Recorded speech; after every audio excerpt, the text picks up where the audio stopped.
وعن أبي هريرة رضي الله عنه قال رسول الله صلى الله عليه وآله وسلم طهور إناء أحدكم إذا ولغ فيه الكلب أن يغسله 7 مرات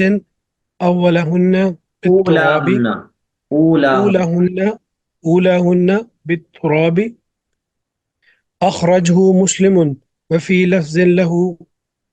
فليرقه فليرقه وللترمذي فليرقه وللترمذي وأخرهن أو أولهن بالتراب أخراهن أو أولاهن أولهن بالتراب. أو أولهن بالتراب